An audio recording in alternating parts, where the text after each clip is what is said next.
What's going on, everyone, and welcome back to the channel. Today we're diving into The Boys Season 5, Episode 1 and 2 as they've dropped on Prime. And yeah, this season didn't waste any time, just like us. Spoilers ahead. We had a major character death. We brought back our most dangerous wild card and proved Homelander might actually be unstoppable. Let's break down the big stuff.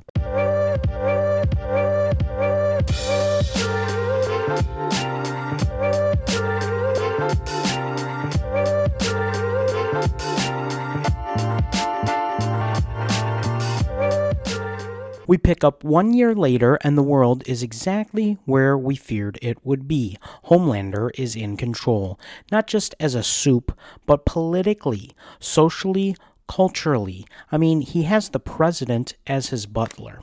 The man is basically untouchable at this point. But then Annie January, or Starlight, steps in and makes a big move. She infiltrates a Vought shareholder meeting and drops the Flight 37 video. Yeah, that one. That proves that Homelander let innocent people die, or murdered them, basically. And for a second, you think it might actually work. But then you remember we're 3 seconds into the season, and Homelander will sit in the Oval Office, according to the trailers.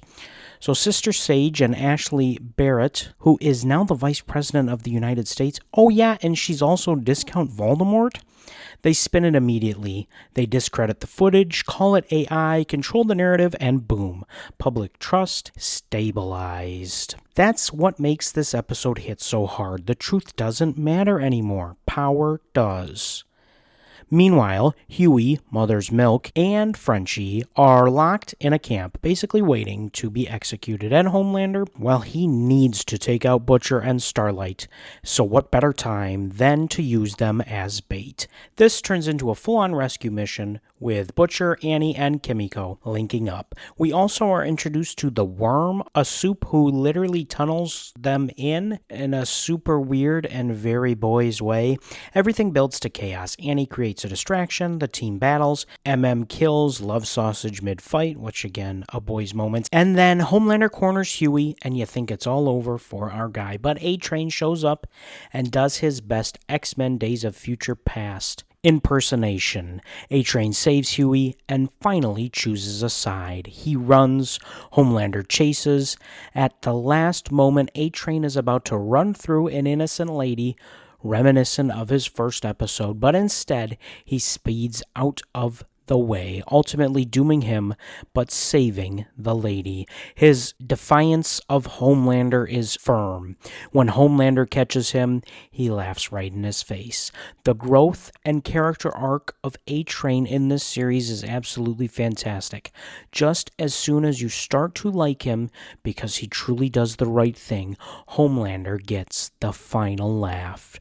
Some might say it happened in a flash. Oh, brother, this guy stinks! Episode 1 is all about the tone. It establishes this world is darker than ever. If it could even get darker, Homelander is scarier than ever. Sacrifices are coming, and nothing is off the table.